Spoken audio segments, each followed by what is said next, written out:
지평령 고갯길은 칠흑 같은 어둠에 잠겨 있었다. 마치 하늘의 구멍이라도 뚫린 듯 거센 비바람이 낡은 경차의 차체를 사정없이 두들겼다. 한유진은 12시간의 기나긴 응급실 근무를 마치고 집으로 돌아가는 길이었다. 피로가 뼛속까지 스며들어 눈꺼풀이 천근만근 무거웠지만 그녀는 와이퍼의 단조로운 움직임에 시선을 고정한 채 핸들을 꽉 잡았다. 이 산길은 지름길이었지만 폭우가 쏟아지는 밤에는 위험천만한 야수와도 같았다. 커브를 도는 순간 번개가 밤하늘을 갈랐다. 그 찰나의 빛 속에서 유진은 무언가를 목격했다. 가드레일을 들이받고 흉측하게 뒤집힌 검은색 고급 세단. 그녀는 반사적으로 브레이크를 밟았다. 차는 빗물에 미끄러지며 아슬아슬하게 멈춰섰다. 그녀의 심장이 거칠게 방망이질했다. 직업적 본능이 피로를 순식간에 몰아냈다. 유진은 비상등을 켜고 차에서 뛰어내렸다. 빗줄기는 얼음장처럼 차가웠다. 그녀는 전복된 차량으로 달려갔다. 값비싼 차체는 종이장처럼 구겨져 있었고 깨진 유리 파편이 빗물에 씻겨 내리고 있었다. 운전석은 형체를 알아볼 수 없을 정도로 찌그러져 있었다. 하지만 조수석 문이 살짝 열려 있었고 그 틈으로 남자의 팔이 삐져나와 있었다. 유진은 망설임 없이 문을 잡아당겼다. 쇠가 긁히는 소름 끼치는 소리와 함께 공간이 확보되었다. 남자는 고급 슈트를 입고 있었지만 지금은 피와 흙으로 범벅이 되어 있었다. 그는 의식을 잃은 듯 보였으나 미약하게 신음하고 있었다. 유진은 재빨리 그의 상태를 살폈다. 두부 출혈이 의심되었고 갈비뼈 몇 대가 부러진 것 같았다. 하지만 가장 심각한 것은 복부 측면을 스친 상처였다. 그것은 단순한 사고로 인한 열상이 아니었다. 유진은 수많은 외상을 다뤄왔다. 이것은 총상이었다. 그녀의 머릿속이 차갑게 식었다. 이곳은 단순한 사고 현장이 아니었다. 유진은 주변을 경계했다. 빗소리 외에는 아무것도 들리지 않았지만 어둠 속에서 누군가 지켜보고 있는 듯한 불길한 예감이 엄습했다. 그녀는 자신의 차로 달려가 트렁크에 항상 구비해 두던 응급처치 키트를 꺼냈다. 시간이 없었다. 이 남자는 당장 병원으로 가야 했지만 총상 환자를 이 밤중에 이 산길에서 발견했다는 것은 보통 일이 아니었다. 유진은 남자의 상처를 능숙하게 압박하며 지혈을 시도했다. 남자의 숨소리가 거칠어졌다. 그는 고통 속에서 눈을 떴다. 흐릿한 시선이 유진에게 고정되었다. 도망가. 남자가 쉰 목소리로 속삭였다.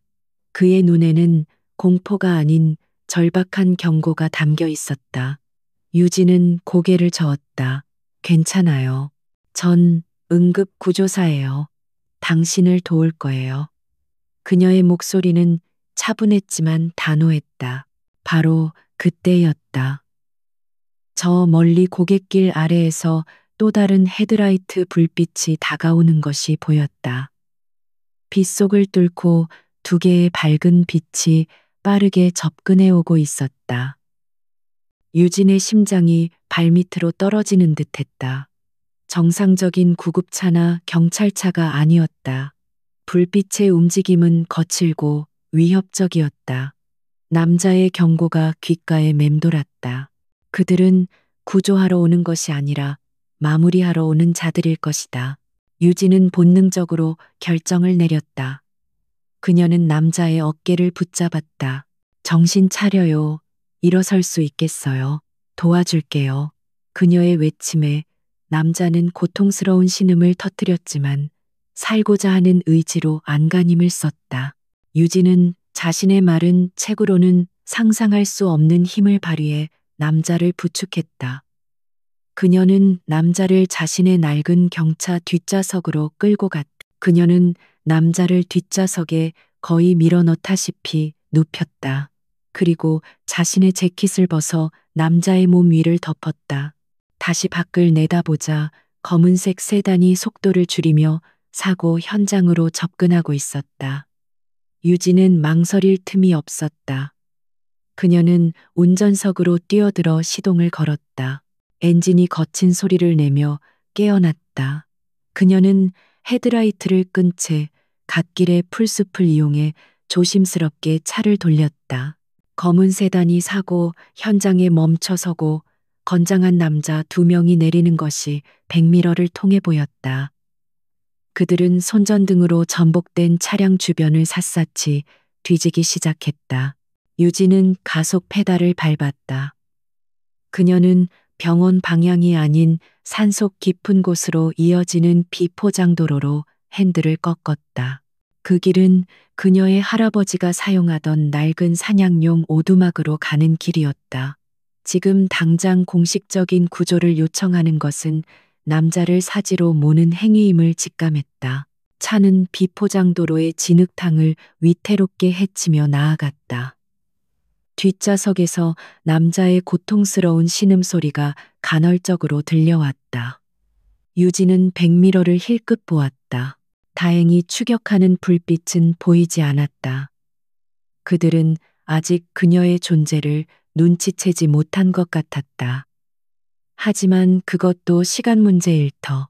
유진은 자신의 평범했던 삶이 빗속의 저 검은 차량을 목격한 순간 돌이킬 수 없이 끝나버렸음을 깨달았다. 그녀는 왜 이 위험한 일에 뛰어들었는지 자문했다. 그저 지나칠 수도 있었다. 하지만 그녀의 직업윤리와 인간으로서의 양심이 그것을 허락하지 않았다. 응급구조사로서 그녀는 생명을 구하겠다고 맹세했다. 지금 그녀의 차 뒷좌석에는 도움이 절실히 필요한 한 생명이 누워 있었다. 설령 그 생명이 어떤 거대한 위험에 휘말려 있다 하더라도 유진은 그를 포기할 수 없었다. 거의 다 왔어요. 조금만 참아요. 유진은 자신에게 하는 말인지 뒷좌석의 남자에게 하는 말인지 모를 말을 중얼거렸다. 빗줄기는 여전히 거셌고 그녀의 낡은 차는 어둠 속을 필사적으로 달렸다. 그녀가 구한 남자가 대한민국 금융계를 뒤흔드는 거대한 폭풍의 중심 제네시스 인베스트먼트의 총수 권지혁이라는 사실을 그녀는 아직 알지 못했다. 1시간쯤 지났을까 차는 숲속 깊은 곳 덤불로 가려진 작은 공터에 멈춰섰다. 낡은 통나무 오두막이 비바람을 맞으며 서 있었다. 유진은 차에서 내려 오두막의 자물쇠를 풀었다. 몇 년간 사람의 발길이 끊긴 곳이라 먼지 냄새와 곰팡이 냄새가 훅 끼쳤다. 그녀는 다시 차로 돌아가 남자를 부축했다. 그는 이제 거의 의식이 없었다. 유진은 남자를 오두막 안에 낡은 간이 침대에 눕혔다. 그녀는 벽난로에 불을 피우려 했지만 장작은 모두 눅눅했다. 대신 그녀는 비상용 랜턴을 켰다. 랜턴 불빛 아래 드러난 남자의 얼굴은 창백했지만 그 이목구비는 날카롭고 강인한 인상을 주었다. 유진은 응급 키트를 열어 남자의 상처를 다시 살폈다. 총알은 다행히 중요 장기를 비껴갔지만 출혈이 계속되고 있었다. 그녀는 소독약을 꺼내 상처를 닦아냈다. 남자가 고통에 몸부림치며 유진의 팔을 붙잡았다. 그의 악력은 상상 이상으로 강했다. 누구야? 당신. 그가 억지로 목소리를 쥐어짰다. 유진은 그의 손을 부드럽게 떼어내며 말했다. 한유진이에요. 응급구조사, 당신을 구하려 하고 있어요. 그러니 가만히 있어요. 그녀의 침착한 목소리가 그를 안심시키려는 듯 낮게 울렸다. 유진은 거즈와 붕대로 상처를 단단히 압박했다. 이것은 임시 방편일 뿐이었다. 그는 항생제와 수술적 처치가 필요했다. 하지만 지금 그를 병원으로 데려가는 것은 불가능했다. 유진은 자신의 차에 있던 생수병을 가져와 남자에게 조금 마시게 했다. 그는 물을 몇 모금 삼키고는 다시 깊은 신음과 함께 눈을 감았다. 유진은 젖은 옷을 입은 채 오두막 바닥에 주저앉았다. 아드레날린이 서서히 가라앉아 지독한 한기와 공포가 밀려왔다. 그녀는 방금 무슨 짓을 한 것일까? 정체불명의 총상 환자를 납치하다시피 숨겼다. 그녀를 쫓던 자들은 누구이며 이 남자는 대체 누구인가? 그녀는 자신의 휴대폰을 꺼내 들었다. 신호가 잡히지 않았다.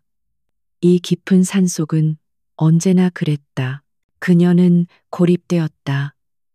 위험한 남자와 단둘이 그리고 그를 쫓는 정체불명의 살인자들로부터 멀지 않은 곳에 유진은 무릎을 감싸 안았다. 평범한 응급구조사였던 그녀의 삶은 이제 끝났다. 그녀는 거친 숨을 몰아쉬는 남자를 바라보았다. 그는 단순한 환자가 아니었다. 그는 그녀의 삶을 송두리째 흔들어버린 거대한 비밀의 열쇠였다. 권지혁은 고통스러운 혼수 상태 속에서 누군가의 손길을 느꼈다. 차갑지만 놀랍도록 침착하고 능숙한 손길이었다. 그는 자신이 죽어가고 있다고 생각했다. 최민석 회장의 개들이 마침내 자신을 잡았다고. 그는 마지막 힘을 짜내어 자신을 배신한 박태규 실장의 얼굴을 떠올렸다. 그 순간 낯선 여자의 목소리가 들려왔다. 응급구조사라고 했다. 그녀의 목소리에는 두려움이 없었다. 지역은 다시 의식의 표면으로 떠올랐다. 낯선 천장과 눅눅한 공기, 그리고 자신을 내려다보는 한 여자의 얼굴이 보였다. 그녀는 20대 후반쯤으로 보였고 젖은 머리카락이 뺨에 달라붙어 있었다. 평범해 보이는 얼굴이었지만 그녀의 눈은 깊고 고요했다. 마치 폭풍우가 몰아치는 바다의 중심처럼. 그는 이 여자가 자신을 그 지옥 같은 사고 현장에서 구해냈다는 것을 깨달았다. 물이 필요해. 지역이 간신히 말했다. 유진은 즉시 일어나 생수병을 가져와 그의 입술을 적셔주었다. 그는 물을 마시며 유진을 관찰했다. 그녀는 왜 자신을 병원이 아닌 이런 곳으로 데려왔을까? 그들이 쫓아오고 있었어. 그가 물었다. 유진은 고개를 끄덕였다. 검은색 세단. 당신을 찾는 것 같았어요. 병원으로 가면 위험할 거라고 판단했어요. 그녀의 판단은 정확했다. 지역은 안도의 한숨을 내쉬려다 부러진 갈비뼈의 통증에 얼굴을 찡그렸다. 당신 위험에 빠졌어. 나 때문에. 그가 말했다. 유진은 랜턴 옆에 앉아 젖은 재킷을 벗었다. 얇은 티셔츠 차림이었지만 그녀는 추위를 느끼지 못하는 듯했다. 당신은 누구죠? 왜 그들이 당신을 죽이려 하는 거예요? 지역은 망설였다. 이 평범해 보이는 여자에게 어디까지 말해야 할까? 하지만 그녀는 이미 이 일에 발을 들였다. 그녀는 알 권리가 있었다. 내 이름은 권지혁, 제네시스 인베스트먼트 대표요. 그리고 태영그룹 최민석 회장의 비자금 장부를 가지고 있소. 그의 목소리는 낮고 갈라졌지만 그 안에는 강철 같은 의지가 담겨 있었다. 유진의 눈이 커졌다. 제네시스 인베스트먼트와 태영그룹. 시골 응급센터에서 일하는 그녀조차 들어본 이름이었다. 대한민국 경제를 움직이는 거대한 이름들. 그녀가 구한 남자는 평범한 피해자가 아니었다. 그는 거대한 권력 다툼의 한복판에 있는 인물이었고 지금은 쫓기는 사냥감이었다. 유진은 자신이 상상했던 것보다 훨씬 더 깊은 수렁에 빠졌음을 깨달았다. 그럼 그 비자금 장부는 어디 있죠? 유진이 조심스럽게 물었다. 그녀는 자신이 지금 죽음의 문턱에 서 있을지도 모른다는 사실을 애써 외면했다. 지역은 고통 속에서도 희미하게 미소 지었다. 내 재킷 안주머니에 USB가 있어. 그것 때문에 그들이 날 죽이려 하는 거요. 그걸 당신이 가져가. 유진은 망설이다가 그의 피 묻은 재킷 안주머니에 손을 넣었다. 차가운 금속의 감촉이 느껴졌다. 그녀가 작은 USB 드라이브를 꺼냈다. 이렇게 작은 물건 하나가 한 사람의 목숨을 어쩌면 거대한 기업의 운명을 좌우한다는 것이 믿기지 않았다. 이걸 어떡하라고요? 태워버리든 강물에 버리든 당신 마음대로 하시오. 그리고 날 여기 두고 떠나. 당신은 이 일과 상관없어. 그들은 날 찾고 있으니 당신이라도 살아야지. 권지혁은 다시 눈을 감았다. 그의 호흡이 불규칙해졌다. 과다출혈과 저체온증이 그의 생명을 갉아먹고 있었다. 유진은 손 안에 USB를 꽉 쥐었다. 그녀는 선택의 기로에 섰다. 이 남자의 말대로 USB를 버리고 그를 이 오두막에 남겨둔 채 도망칠 수도 있었다. 그것이 가장 합리적이고 안전한 선택일 것이다. 그녀는 평범한 삶을 원했다. 하지만 그녀의 발은 움직이지 않았다. 그녀의 눈앞에서 한 생명이 꺼져가고 있었다. 그녀가 그를 버린다면 그는 오늘 밤을 넘기지 못할 것이다. 유진은 깊은 한숨을 내쉬었다. 그녀는 USB를 자신의 주머니 깊숙이 넣었다. 그리고 응급키트를 다시 열었다. 그녀는 남은 거즈와 소독약, 그리고 진통제를 확인했다. 난 도망가지 않아요. 그녀가 단호하게 말했다.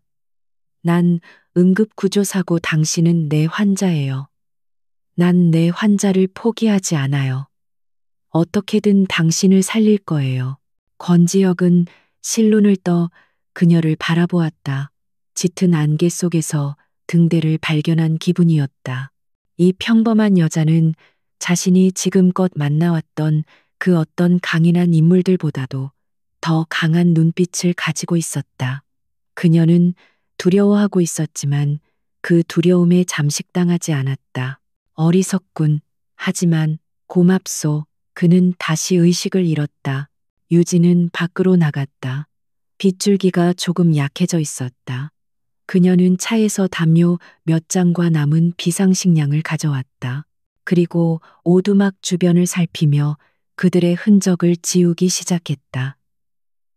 그녀의 경차가 진흙탕에 남긴 바퀴 자국을 나뭇가지로 덮었다. 그녀는 자신이 왜 이런 행동을 하는지 정확히 알 수 없었지만 이제 돌아갈 다리는 불타버렸다는 것만은 분명히 알았다. 오두막으로 돌아온 유진은 젖은 장작을 쪼개고 마른 장가지를 모아 간신히 벽난로에 불을 피웠다. 작은 불꽃이 눅눅한 오두막 안에 온기를 퍼뜨리기 시작했다. 그녀는 젖은 담요를 불 옆에 널고 권지혁의 몸을 마른 담요로 감쌌다. 그의 체온이 조금씩 돌아오는 것 같았다. 유진은 불빛 앞에 앉아 생각에 잠겼다. 그녀는 이제 살인자들에게 쫓기는 도망자가 되었다. 그녀가 구한 남자는 대한민국을 뒤흔들 폭탄을 쥐고 있었다. 그리고 그 폭탄은 이제 그녀의 손에도 일부 쥐어져 있었다. 유진은 주머니 속 USB를 만지작거렸다. 그녀의 평범했던 삶은 지평령의 그 빛 속에서 끝났다. 이제 그녀는 생존을 위해 그리고 어쩌면 정의를 위해 싸워야 할지도 몰랐다. 새벽녘의 희미한 빛이 오두막의 좁은 창틈으로 스며들었다.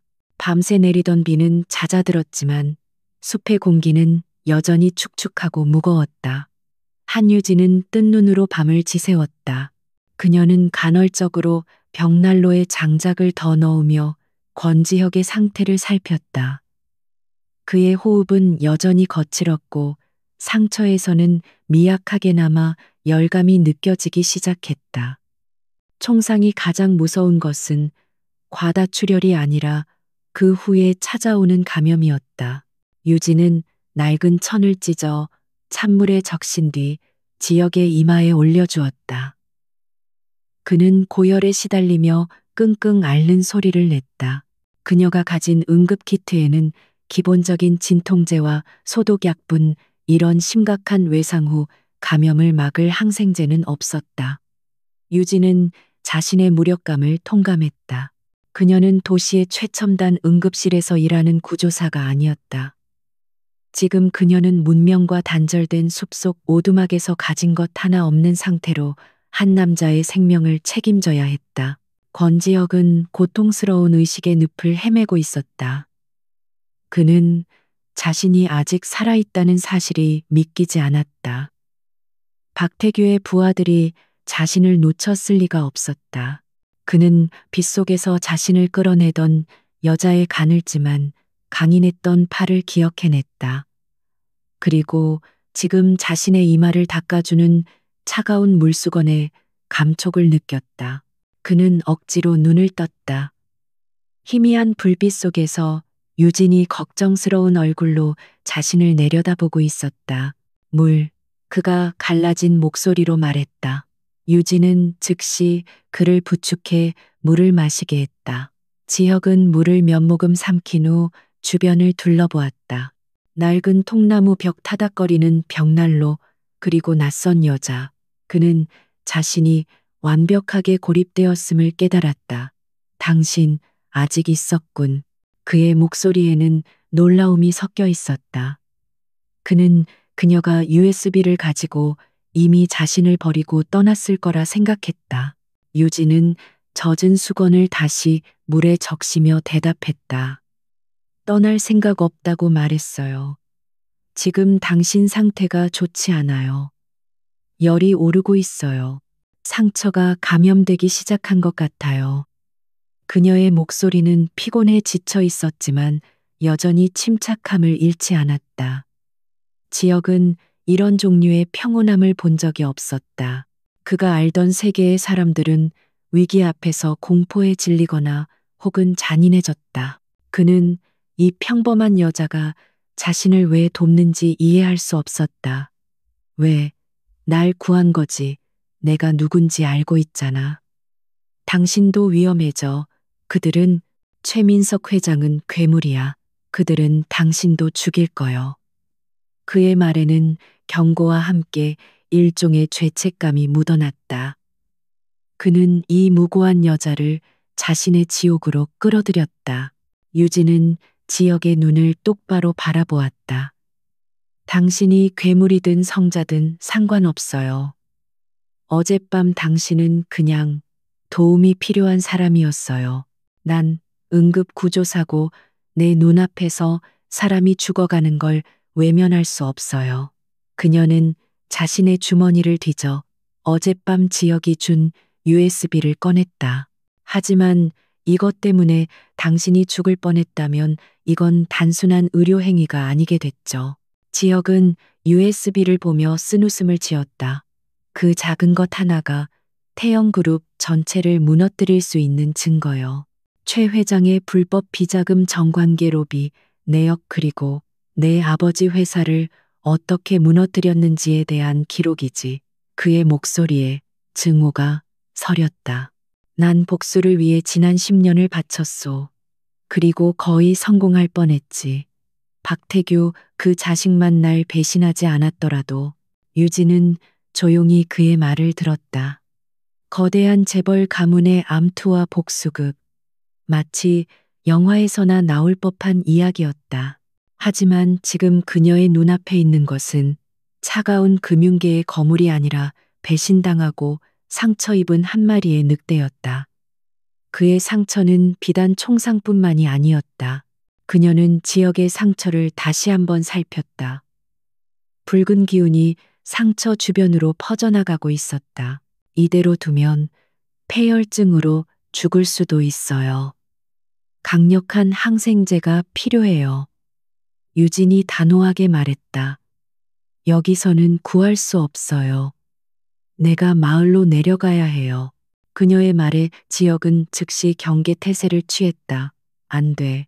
그들이 분명 사고 현장 주변을 이 잡듯이 뒤지고 있을 거요.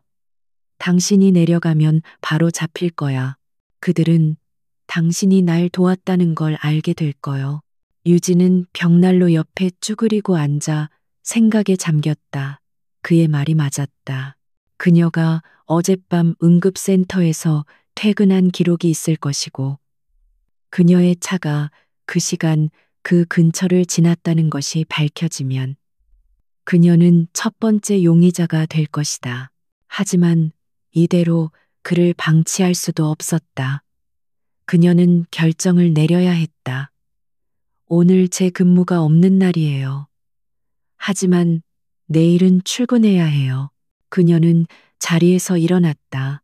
내가 출근하지 않으면 동료들이 날 찾기 시작할 거고, 그럼 경찰이 개입되겠죠. 그건 우리가 원하는 게 아닐 거예요. 난 오늘 마을로 내려가서 최대한 평범하게 행동해야 해요. 아무 일도 없었던 것처럼. 그리고 당신에게 필요한 약을 구해 올게요. 그녀의 계획은 대담하고 위험했다. 지역은 그녀를 만류하려 했다. 위험해. 차라리 날 여기 두고 당신 혼자 멀리 도망가. 난 유진이 그의 말을 잘랐다. 내가 환자를 포기하지 않는다고 말했죠. 당신은 아직 내 환자예요. 그러니 얌전히 있어요. 그녀는 지역에게 물병과 남은 비상식량인 에너지바 몇 개를 침대 옆에 놓아주었다. 내가 돌아오지 못할 경우를 대비해서 그녀는 오두막 구석의 헐거운 마룻바닥을 가리켰다. 저 아래 작은 공간이 있어요. 할아버지가 사냥 도구를 숨겨두던 곳이죠. 만약 누군가 찾아오면 저기로 숨어요. 그리고 절대 소리를 내지 마요.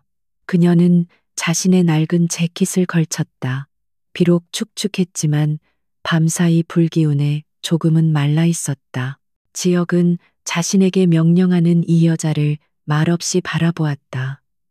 그녀의 눈에는 두려움이 서려 있었지만 그보다 더 큰 결의가 빛나고 있었다. 그는 평생 다른 사람들에게 명령만 해왔지 누군가의 보살핌을 특히 이렇게 절박한 상황에서 받아본 적이 없었다. 그는 이 평범한 여자의 용기에 압도당했다. 이름이 한유진이라고 했지. 그가 낮게 말했다. 유진은 문고리를 잡은 채 고개를 끄덕였다. 권지혁 씨, 당신이 할 일은 하나예요. 살아남는 것. 내가 돌아올 때까지 무슨 일이 있어도 살아남아요. 알겠죠? 그녀의 목소리는 응급 상황에서 환자를 안심시키는 구조사의 목소리였다. 지역은 힘겹게 고개를 끄덕였다. 조심해, 한유진 씨. 그들은 사람이 아니야. 유진은 문을 열고 차가운 아침 공기 속으로 나갔다. 그녀는 오두막을 떠나기 전 마지막으로 주변을 정리했다. 자신의 차바퀴 자국을 한 번 더 덮고 오두막으로 향하는 작은 길의 입구를 나뭇가지로 위장했다. 그녀는 자신의 낡은 경차에 시동을 걸었다. 엔진 소리가 고요한 숲의 정막을 깨뜨렸다. 차를 몰아 산길을 내려가면서 유진은 100미러로 멀어지는 오두막을 바라보았다. 그녀는 이제 돌이킬 수 없는 강을 건넜다. 그녀는 단순한 구조자가 아니었다. 그녀는 공범이 되었고 동시에 사냥감이 되었다. 그녀의 심장은 미친 듯이 뛰었지만 손은 핸들을 굳게 잡고 있었다. 그녀는 이제 두 개의 전장에서 싸워야 했다. 하나는 권지혁의 생명을 구하는 의학적 전장, 다른 하나는 최민석의 추격자들을 피하는 생존의 전장이었다. 그녀가 모르는 사이 지평령 사고 현장에서는 한 무리의 남자들이 밤새 내린 비에 씻겨나간 흔적을 필사적으로 찾고 있었다. 그들의 리더인 박태규 실장은 찌그러진 권지혁의 차를 내려다보며 차가운 목소리로 명령했다. 시신이 없다. 살아있다는 뜻이다. 이 주변의 모든 병원 약국, 그리고 모든 CCTV를 확인해. 그를 도운 자가 있다면 그 자도 함께 지옥으로 보내주겠다. 그의 눈은 비에 젖은 숲처럼 차갑고 어두웠다. 서울의 심장부 태영그룹 본사 펜트하우스. 도시의 야경이 통유리창 너머로 펼쳐져 있었지만 사무실 안의 공기는 얼음장처럼 차가웠다. 거대한 흑단 책상 뒤에 앉은 최민석 회장은 찻잔을 들고 있었지만 그의 눈은 1억 달러짜리 야경이 아닌 그 앞에 고개 숙인 남자에게 고정되어 있었다. 박태규 실장, 그의 가장 유능하고 잔인한 사냥개였다. 시신이 없습니다. 박태규가 낮은 목소리로 보고했다. 그의 목소리에는 평소의 냉혹함 대신 희미한 긴장이 서려 있었다. 전복된 차량은 찾았지만 권지혁의 흔적은 그 어디에도 없었다. 차량 내부는 피로 흥건했지만 결정적인 증거인 시신이 사라진 것이다. 최민석 회장은 천천히 찻잔을 내려놓았다. 찻잔이 받침에 부딪히는 소리가 정적 속에서 유난히 날카롭게 울렸다. 시신이 없다는 건 살아있다는 뜻이겠지. 최 회장의 목소리는 분노가 아닌 얼음 같은 경멸로 가득 차 있었다.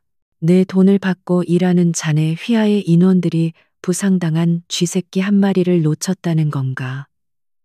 지평령 그 좁은 산길에서 그는 박태규를 노려보았다. 그 시선은 상대를 존재 자체로 무력하게 만드는 힘이 있었다. 박태규는 식은땀을 감추며 입을 열었다.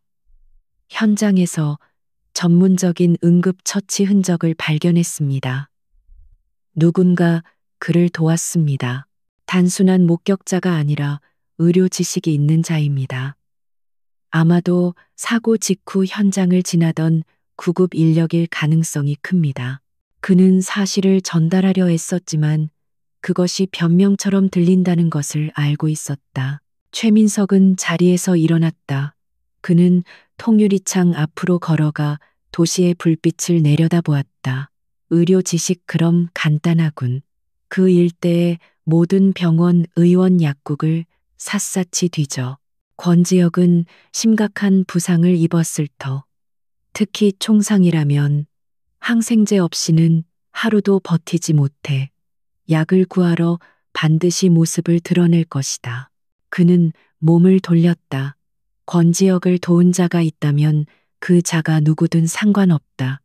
의사든 간호사든 신부님이든 권지혁과 함께 묶어서 처리해.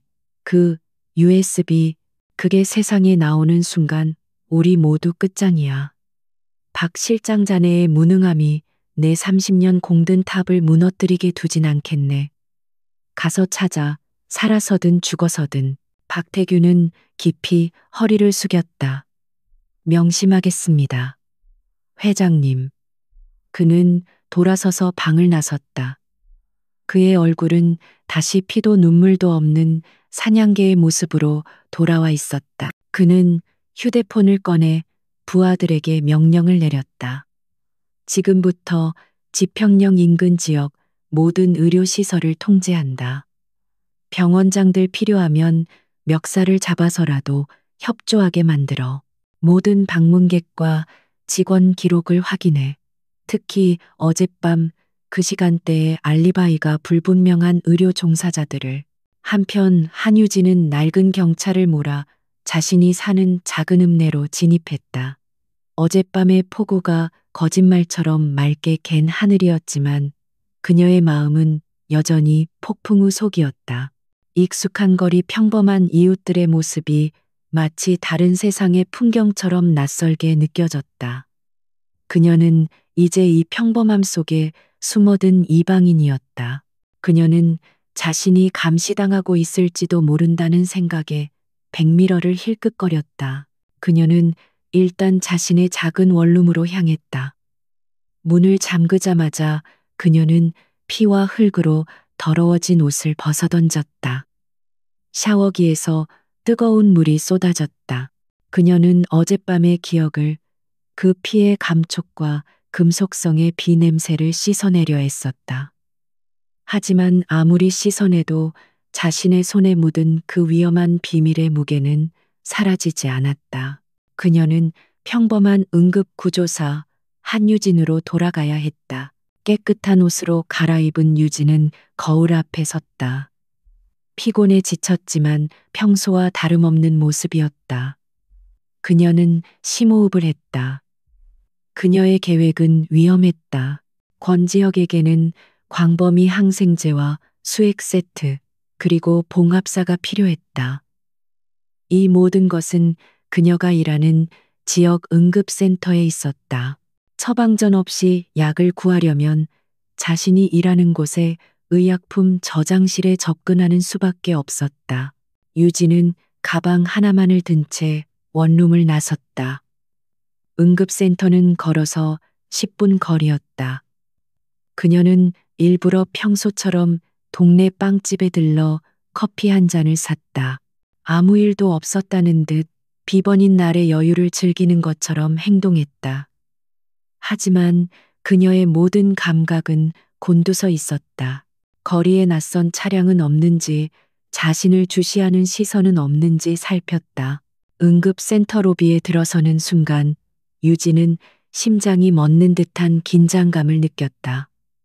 평소와 달리 로비 한 구석에 검은 양복을 입은 남자 2명이 서 있었다. 그들은 이 작은 시골 응급센터와는 전혀 어울리지 않는 위압적인 분위기를 풍기고 있었다.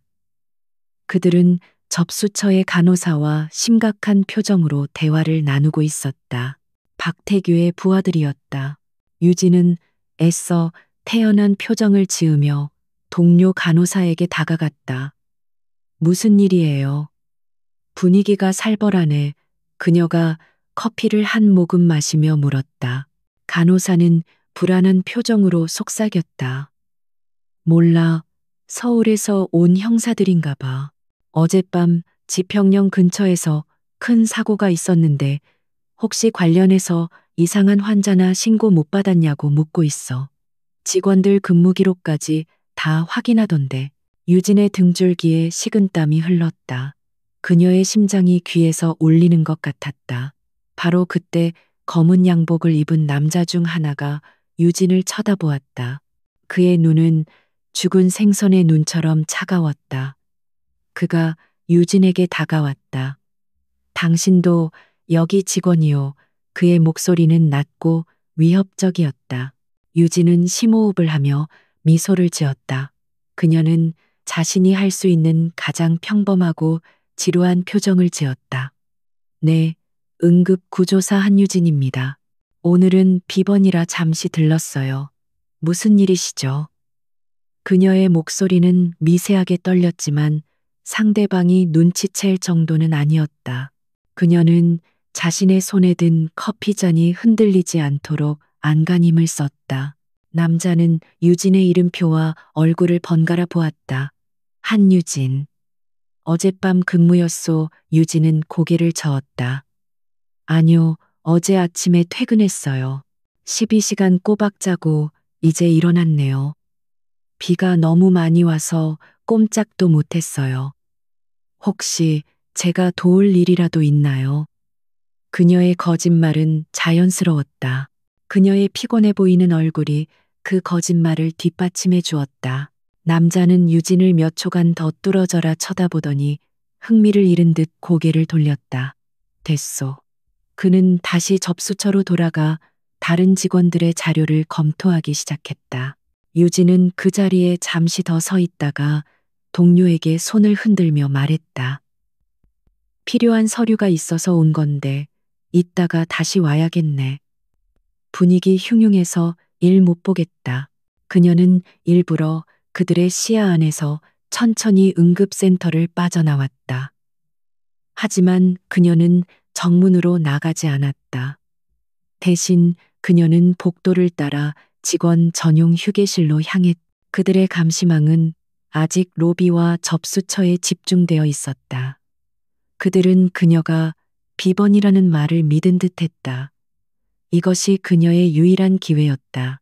휴게실을 통과한 유진은 의약품 저장실로 향하는 뒷문으로 향했다. 이 문은 직원 카드키로만 열 수 있었다. 그녀는 주위를 살폈다. 복도는 비어 있었다. 그녀는 재빨리 카드 키를 대고 문을 열었다. 삐빅하는 작은 소리와 함께 잠금 장치가 해제되었다.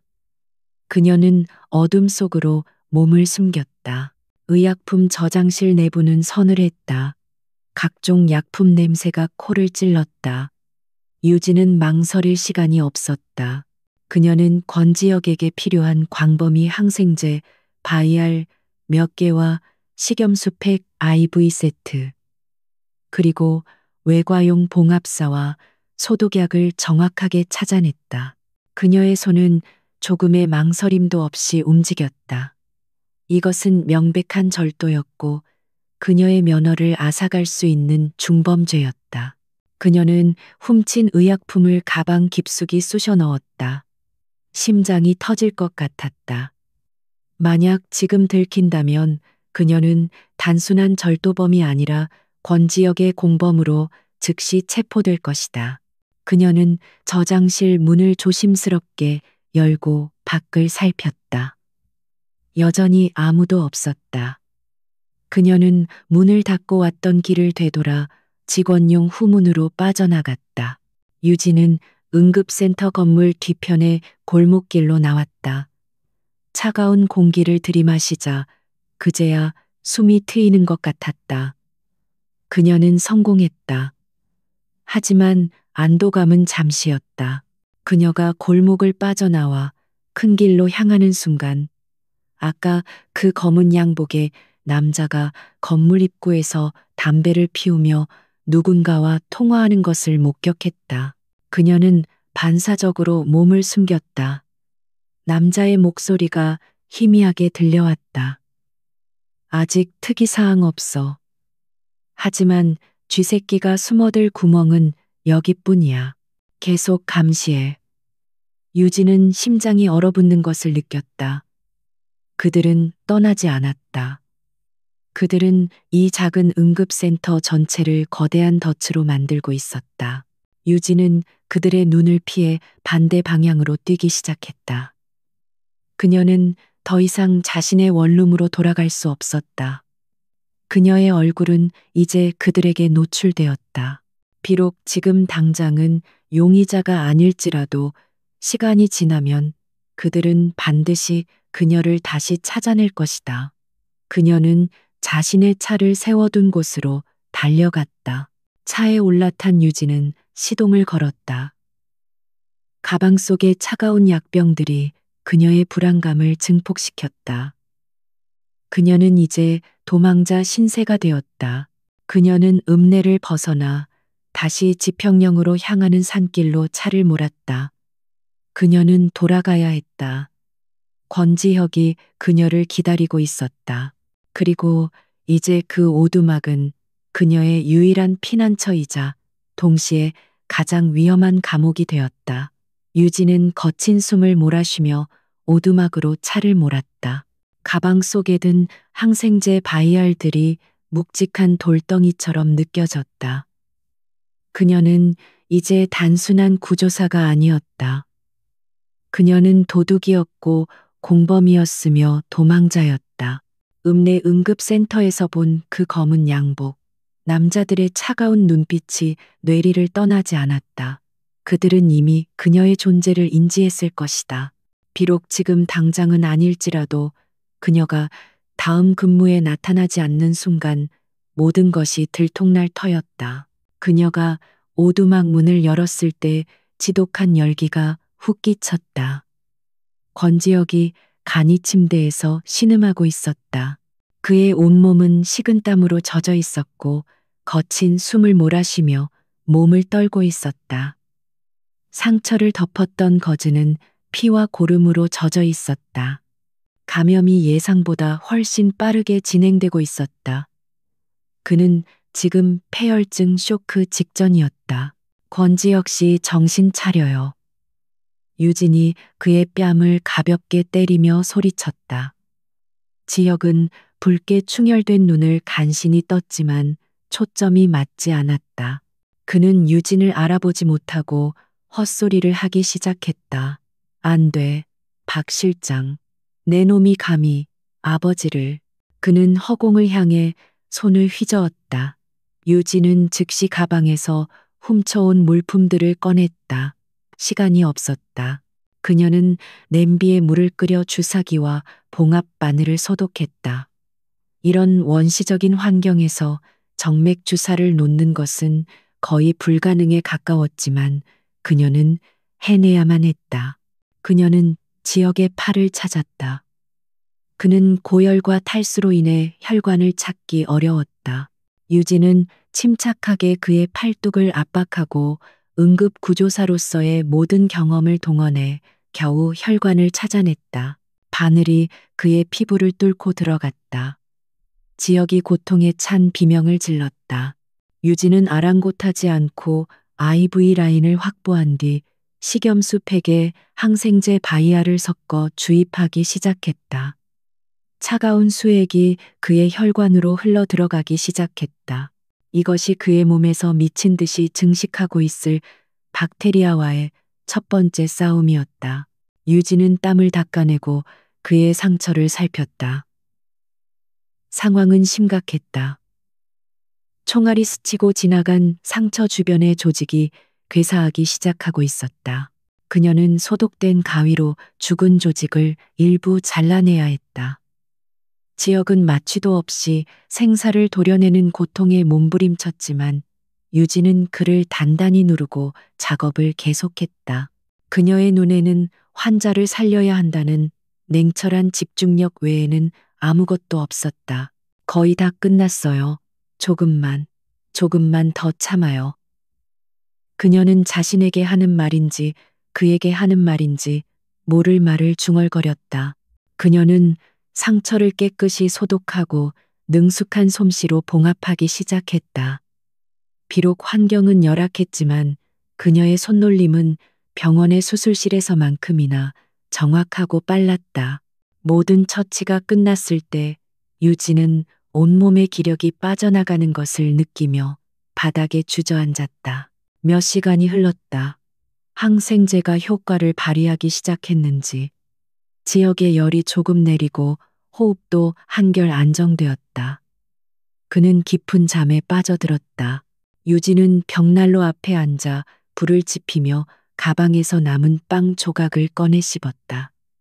그녀는 이제 앞으로 어떻게 해야 할지 생각해야 했다. 그녀는 더 이상 읍내로 돌아갈 수 없었다. 그녀는 공식적으로 실종자가 될 것이다. 그녀는 주머니에서 USB를 꺼내 불빛에 비춰보았다. 이렇게 작은 것이 한 사람의 인생을 그리고 거대한 기업의 운명을 담고 있다니. 권지혁은 이것을 복수라고 했다. 그의 아버지와 관련된 일인 듯 했다. 그녀는 그가 헛소리로 중얼거렸던 데드맨 스위치라는 단어를 떠올렸다. 그것은 무엇을 의미하는 걸까? 그때 지역이 다시 눈을 떴다. 이번에는 그의 눈에 초점이 돌아와 있었다. 그는 자신의 팔에 꽂힌 IV 라인과 한결 깨끗해진 상처를 내려다보았다. 그리고 멍하니 유진을 바라보았다. 당신, 돌아왔군. 그의 목소리는 여전히 잠겨 있었지만 열에 들떠있던 기색은 사라져 있었다. 유진은 고개를 끄덕였다.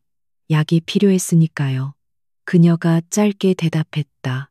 지역은 그녀의 얼굴과 그녀가 바닥에 늘어놓은 응급 처치 도구들을 보았다. 식염수 팩과 항생제 바이알에는 그녀가 일하던 응급센터의 로고가 선명하게 찍혀 있었다. 당신, 훔쳤군. 그의 말은 질문이 아닌 확인이었다. 유진은 시선을 피하지 않았다. 선택의 여지가 없었어요. 지역은 힘겹게 몸을 일으키려다 통증에 신음하며 다시 누웠다. 그는 몇 분간 천장을 응시하다가 낮은 목소리로 말했다. 당신은 정말 어리석은 짓을 했어, 한유진 씨. 당신이 본 그자들은 평범한 조폭이 아니야. 그들은 국가정보기관 출신들로 구성된 최민석의 사냥개들이요.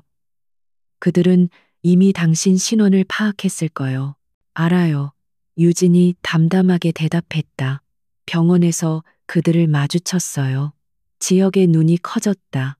마주쳤다고 그런데도 돌아왔다고 그는 이 상황을 이해할 수 없다는 듯 유진을 바라보았다. 이 여자는 죽음의 아가리 속으로 제 발로 걸어 들어온 것이다. 날 여기 버리고 당신이라도 도망쳤어야지. 지역이 처음으로 감정을 터뜨렸다. 이건 내 싸움이야. 당신과는 상관없어. 그 USB. 그냥 버리고 떠나라고 했잖아. 그의 외침은 분노라기보다는 절박함에 가까웠다. 그는 이 무고한 여자가 자신 때문에 파멸하는 것을 원치 않았다. 유진은 자리에서 일어나 지역에게 다가갔다. 그녀는 그의 눈을 똑바로 바라보며 말했다. 내가 병원에서 약을 훔쳤을 때 난 이미 돌아올 수 없는 강을 건넜어요. 그녀의 목소리는 차분했지만 그 안에는 강철 같은 무언가가 자리 잡고 있었다. 그리고 이건 더 이상 당신만의 싸움이 아니에요. 그녀는 창밖의 어두운 숲을 바라보았다. 그들이 내 동료들을 위협하는 걸 봤어요. 그들은 아무렇지도 않게 평범한 사람들의 삶을 위협하고 있었어요. 당신을 찾기 위해서라면 내 동료들 아니 그 병원 전체를 뒤엎을 기세였죠. 그런 자들이 당신이 가진 증거 때문에 당신을 죽이려 한다면 그들은 멈춰야 해요. 권지혁은 할 말을 잃었다. 그는 수많은 사람을 만나봤다. 탐욕에 물든 정치인, 돈에 굶주린 사업가, 배신을 일삼는 동료들. 하지만 이런 사람은 처음이었다. 두려움 속에서도 자신의 신념을 타인을 위한 정의감을 포기하지 않는 사람. 당신은 대체, 유진은 그의 말을 막았다. 나는 사람을 살리는 일을 해요. 그게 내 직업이에요. 그녀는 자신의 손을 내려다보았다. 약품을 훔치고 불법적인 의료 행위를 한 손이었다. 하지만 눈앞에서 정의가 죽어가는 건 보고만 있을 수 없어요. 당신이 가진 게 정말 그 괴물을 멈출 수 있는 거라면 난 당신을 살려야겠어요. 그게 내가 지금 해야 할 일이에요. 이것이 그녀의 결정이었다. 평범한 응급구조사 한유진의 결정. 그녀는 더 이상 도망치지 않을 것이다. 그녀는 권지혁이 살아남도록 도울 것이고 그가 시작한 싸움을 끝낼 수 있도록 도울 것이다. 비록 그 길이 자신의 모든 것을 잃게 할지라도 지혁은 그녀의 단호한 눈빛에서 자신의 예전 모습을 보았다. 복수를 처음 다짐했던 그날의 자신을. 하지만 그녀의 동기는 복수가 아닌 순수한 신념이었다. 그는 처음으로 타인에게 자신의 목숨을 온전히 맡겼다. 한유진 씨, 당신 이름 잊지 않겠소. 그가 힘겹게 말했다. 유진은 고개를 끄덕이고는 수액의 속도를 조절했다. 일단 살아남기나 해요. 권지혁 씨, 싸움은 그 다음이니까. 그녀는 벽난로에 장작을 더 넣었다. 오두막 안의 공기가 다시 따뜻해졌다. 밖은 여전히 어두웠지만 두 사람의 눈에는 꺼지지 않는 불꽃이 타오르기 시작했다. 그들은 이제 한 팀이었다. 3일이 지났다. 오두막 안의 공기는 더 이상 죽음의 냄새가 아닌 약품 냄새와 타오르는 장작 냄새로 채워졌다. 권지혁은 한유진의 헌신적인 간호 덕분에 최악의 고비를 넘겼다. 항생제는 효과가 있었고 그의 상처는 더 이상 붉은 위협을 뿜어내지 않았다. 그는 이제 간신히 몸을 일으켜 앉을 수 있을 정도가 되었다. 그는 더 이상 고열에 시달리는 환자가 아니었다. 그의 눈빛은 날카로운 전략가의 그것으로 돌아와 있었다. 그는 유진이 끓여준 묽은 죽을 삼키며 그녀의 침착하고 능숙한 손놀림을 지켜보았다. 그녀는 훔친 의약품 목록을 꼼꼼히 정리하며 남은 양을 계산하고 있었다. 두 사람 사이에는 불필요한 말이 오가지 않았지만 기묘한 신뢰가 쌓여가고 있었다. 우리는 고립됐소. 지역이 마침내 입을 열었다. 그의 목소리는 여전히 약했지만 힘이 실려 있었다. 당신이 가져온 약은 시간을 벌어줄 뿐 근본적인 해결책이 아니야. 나는 내 사람에게 연락해야 하오. 지금쯤 그도 나를 미친 듯이 찾고 있을 거요. 그는 내가 유일하게 믿는 사람이요. 유진은 고개를 끄덕였다. 그녀는 자신의 처지를 잘 알고 있었다. 그녀는 이제 공식적인 실종자이자 용의자였다. 내 휴대폰은 여기서 신호가 잡히지 않아요. 그리고 설령 잡힌다 해도 그들이 내 통신 기록을 추적할 거예요. 박태규라는 자의 부하들이 이미 내 신원을 파악했을 테니까요. 어제 병원에서 그들과 마주쳤어요. 지역은 찢어진 재킷 안감을 더듬었다. 그는 그곳에서 얇은 위성 전화기 하나를 꺼냈다. 총격 속에서 기적적으로 살아남은 물건이었다. 이건 추적이 불가능하오. 하지만 여기서도 신호가 잡힐지는 미지수야. 그는 유진에게 전화기를 건넸다. 당신이 가야 하오. 이 오두막은 산으로 둘러싸여 있어 신호가 잡히지 않아. 나는 아직 움직일 수 없소. 당신이 산등성이 신호가 잡힐 만한 곳으로 가야 해. 그리고 이 번호로 연락해. 김민준. 내 유일한 아군이요. 그가 총알에 긁힌 수첩에서 종이 한 장을 찢어 번호를 적어주었다. 유진은 위성 전화기와 어젯밤 그녀가 지켜냈던 USB를 건네받았다. 이것은 그녀의 첫 번째 능동적인 임무였다. 그녀는 망설였다. 오두막 밖은 이제 그녀에게 적대적인 세상이었다. 그들이 산을 수색하고 있을지도 몰라요. 그녀가 말했다. 알아. 지역이 그녀의 눈을 똑바로 바라보았다. 하지만 우리에겐 시간이 없어. 데드맨 스위치가 걸려 있소. 내가 정해진 시간 안에 시스템에 접속하지 못하면 내가 가진 모든 데이터가 터져버릴 거요. 그게 좋은 거 아닌가요? 어차피 그들이 증거를 찾고 있잖아요. 유진이 물었다. 지역은 고개를 저었다. 아니, 데이터가 그냥 터져버리면 최민석은 그걸 조작된 음해라고 몰아붙일 거요. 증거는 가장 극적인 순간에 법적 효력을 갖춘 상태로 공개되어야 해. 그러려면 김민준의 도움이 필요하오. 유진은 더 이상 질문하지 않았다. 그녀는 남은 식량과 물을 챙겨 배낭에 넣었다. 그녀는 지역의 상처를 한 번 더 확인하고 그가 스스로 물을 마실 수 있도록 물병을 손이 닿는 곳에 두었다. 내가 없는 동안 무슨 일이 있어도 숨어 있어요. 마룻바닥 아래 있지 않았죠. 그녀는 오두막을 나섰다. 숲은 고요했지만 그 고요함 속에 보이지 않는 위협이 도사리고 있었다. 그녀는 길을 피해 짐승들이 다니는 험한 산길을 택했다. 그녀는 어릴 적 할아버지를 따라 이 산을 누비던 기억을 되살렸다. 그녀의 평범함 속에 숨겨진 생존 본능이 깨어나고 있었다. 응급구조사로서의 체력은 이런 상황에서 큰 도움이 되었다. 같은 시각 지평령 아래에 차려진 임시지휘 본부에서 박태규는 서류를 내던졌다. 사라졌다고 응급구조사 하나가 흔적도 없이 사라졌단 말인가. 그의 부하가 고개를 숙였다. 한유진, 28세, 미혼, 가족관계, 단절. 어제 응급센터에 나타난 것이 마지막입니다. 원룸은 비어 있었고 근무에도 나오지 않았습니다.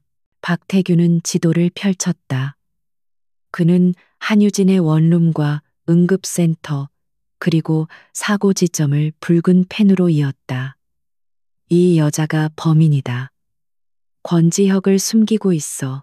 그가 중상을 입었다면 멀리 가지 못했을 터. 이 산 어딘가에 숨어 있다. 수색조를 투입해 헬기는 띄우지 마. 놈들에게 우리가 접근하고 있다는 걸 알려줄 필요는 없으니까 조용히 쥐덫을 놓는 거다. 유진은 2시간을 기어오른 끝에 마침내 탁 트인 바위 능선에 도착했다. 차가운 바람이 그녀의 뺨을 때렸다.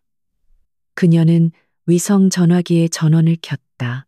미약한 신호가 깜박였다. 그녀는 떨리는 손으로 김민준의 번호를 눌렀다. 신호음이 몇 번 가다가 끊길 듯한 목소리가 들려왔다. 누구? 제네시스가 새벽을 기다립니다. 유진이 지역이 알려준 암호를 말했다. 수화기 너머로 숨소리가 거칠어졌다. 대표님, 대표님, 살아계셨군요. 지금 어디십니까? 김민준의 목소리는 절박했다. 유진은 재빨리 상황을 요약했다. 권지혁의 상태, 그들의 위치, 그리고 USB를 가지고 있다고. 세상에, 한유진 씨, 당신이었군요. 지금 당신 사진이 우리 쪽 보안망에도 떴어요.